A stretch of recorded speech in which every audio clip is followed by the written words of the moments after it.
Okay. Hi, everyone. Aloha. Thank you very much for tuning in to listen to my paper. I've got it on screen share right now. This is a longer piece of work that I am honing in with the hope of eventual publication. So I'm very grateful to be sharing these ideas with you today. I wish that I could be there in person in Hawaii to enjoy this conference with you all, but I'm really grateful to the conference organizers for allowing me to present online.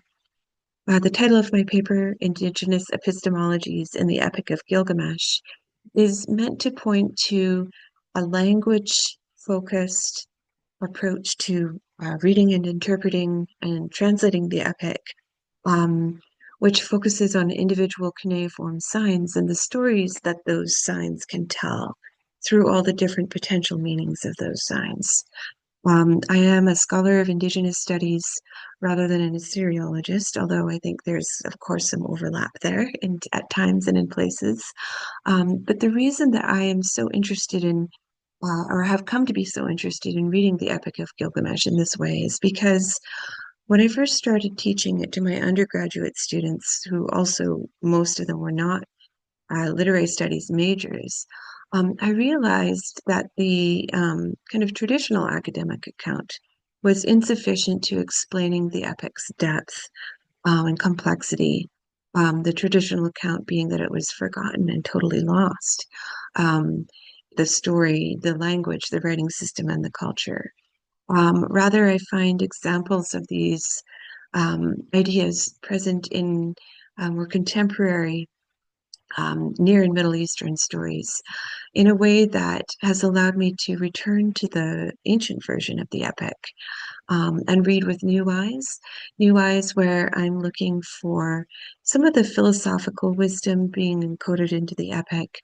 Um, and and and what I'm finding, I think, is that it contains much to do with traditional ecological knowledge, some of it alchemical or maybe pre-alchemical, and perhaps not always imperial forms of philosophy and wisdom, but also indigenous to the region.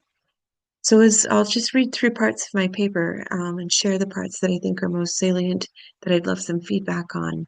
And and as I say, this is part of a longer work, but I would really welcome any questions, any suggestions that you might have as I continue to edit this work for publication eventually, perhaps under the domain of translation studies.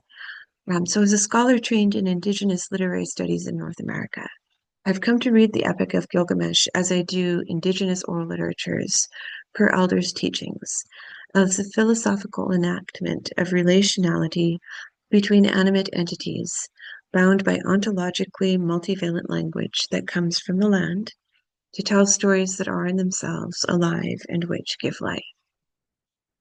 So I'm inspired by scholarship on early alchemical practices in Mesopotamia, as I say, and I'm drawing on Indigenous North American epistemologies as clues to reading born oral texts which have been transcribed.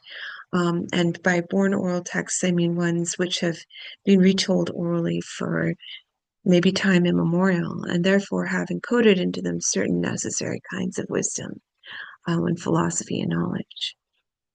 So I've researched these sorts of texts in my home discipline of Indigenous literary studies via a Lang-lit approach, mostly Dene or Athabascan languages. But in this paper, I want to draw on decolonial Indigenous studies and comparative literary methods to explore world literature's engagement with translation through the lenses of Assyriological linguistics and animacy studies, to analyze the multivalent etymological potential of what I think of as eco-poetic cuneiform signs in the Epic of Gilgamesh. In doing so, I suggest that the epic is alive, both in its source languages and in translation, particularly as you get into the story of each sign. And I try and talk about that more further down. So this paper seeks to demonstrate how I contextualize this approach and then apply my approach to a brief multivalent close reading of the opening line of the epic. So my paper is thus speculative for sure. but it is focused on the potential for indigenous methodologies, especially in the etymological multivalencies of signs themselves, where a sign is a, quote, chain or network of metaphorical representations, simultaneously playful, poetic, and esoteric, unquote. And that's a quotation from a collaborative work on oral literatures in another cultural context, prompting me, though, to think about how the multivalency of cuneiform signs may represent metaphorical chains of meaning. So, for example, this sign, Nakba, underground water, uh, in combination with the recurrence of ash in, into, air, give, and alone, and ash, the samagram, blow, wound, stroke of the stylus, uh, writing, exemplar, and copy. And I find in that kind of chain of associations, and whether they're written associations or uh, oral associations, oral as in AURAL, I find a story being told, a story which relates quite well to the narrative patterns, or the narrative content of the epic. So I use these chains of small cuneiform signs to read each form of ritual combat sequenced in the epic as a two-way expression of multi-species, multimodal traditional ecological knowledge, or TEK as it's sometimes called, and therefore I want to bring a decolonial reading, or the start of a decolonial reading, to quite a contested text, where a lot of scholars have claimed that because it's being forgotten totally, it's now kind of uh, a matter of scholarly work to reconstruct. And I don't want to suggest in any way that anyone should dispense with this scholarly reconstruction, but rather to suggest that it's a living work, continues to be a living work, much like the oral stories of Indigenous North America. So I want to fast forward here. I've just got some material highlighted to share with you today. So, influenced by Dalian Borelli and Escobar, as well as by Damrosch, I've been reading the Epic of Gilgamesh as an oral and written combination of traditions, which encode and transmit, among many beautiful things, alchemical or pre-alchemical principles. And so this is where ritual combat comes in, where alchemy is often framing esoteric principles, often chemistry related or medicinally related, as well as more cult or esoteric or philosophical, as they're framing those principles as a kind of combat. Um, so I suggest that perhaps we could read some of the principles being modeled in the Epic of Gilgamesh as a form of indigenous Mesopotamian knowledge, um, uh, around traditional ecological knowledge, around tech. So another way of describing traditional ecological knowledge, which taps into alchemical or pre-alchemical tradition, then um, might more faithfully be described as Melamu, or glory, power which belongs to immortals, and yet which can be given or taken, and which finds expression across ontological categories, and is part of the tension, I think, of the drama in the various scenarios of ritual combat within the epic. So, narrative integration of Melamu with mud through water in the epic, I suggest, serves esoteric and practical purposes, discussing water sources and the source of springs and wells. Um, and of course, alchemically speaking, the esoteric and the practical are always intertwined. So one small example of tech then from the epic is Damrosch's account of Gilgamesh. And I quote, Gilgamesh was regarded as a source of ancient wisdom, and this wisdom could be applied to current concerns, well digging, for instance. On a long journey through desert wastelands early in the epic, Gilgamesh finds water by digging a series of wells, apparently inventing the practice.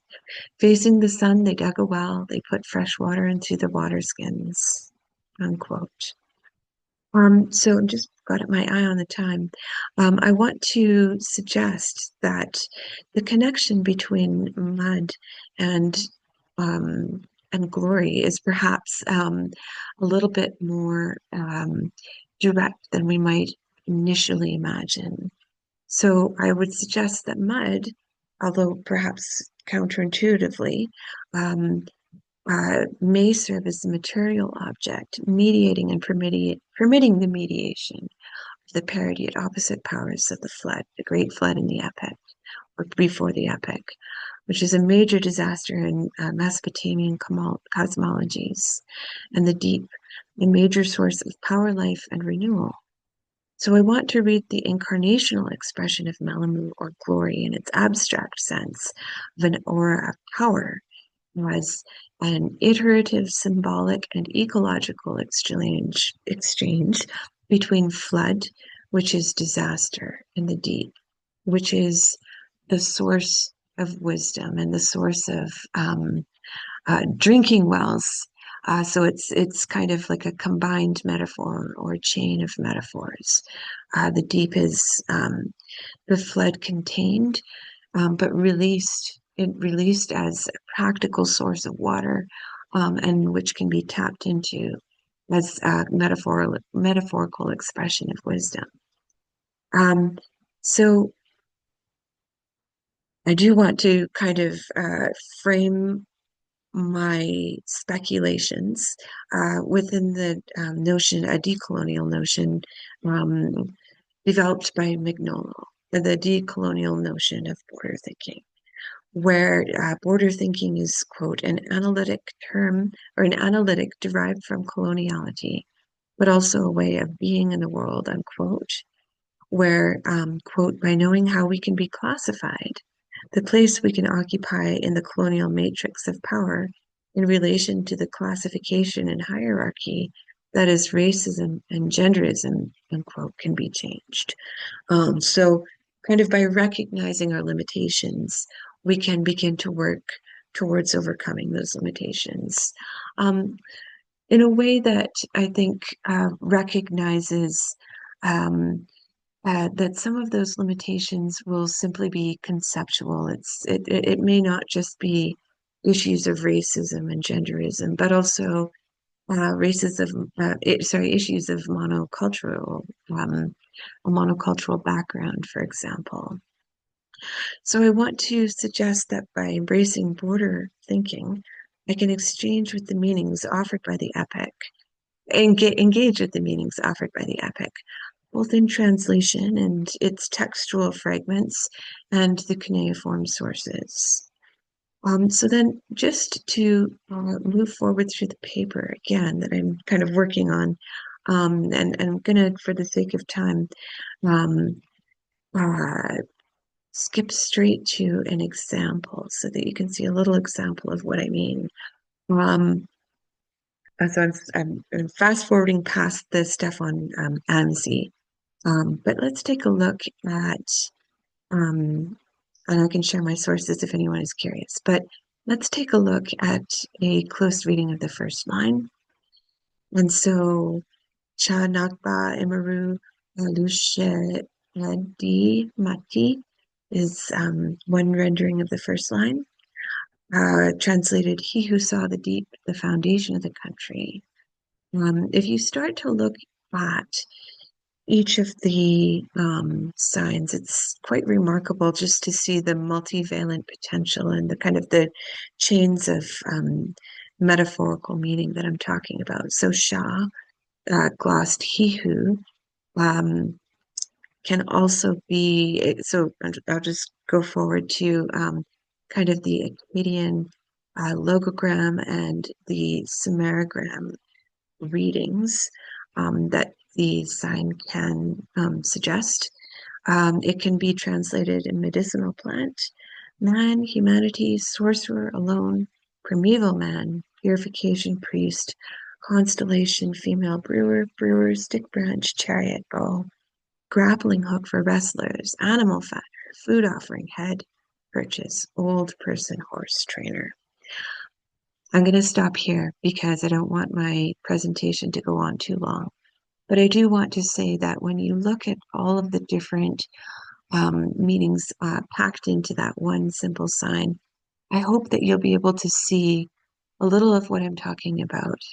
If you're familiar with the epic, you'll be able to see how the sign tells a story which connects to a lot of different points in the epic and also teaches something about all of the different, this sign teaches something about all of the different potential layers of meaning encoded into the epic, where there are these medicinal and these magical implications intertwined in what I'm calling in an alchemical form of traditional ecological knowledge. So please let me know what questions you might have. Thank you all so much for listening.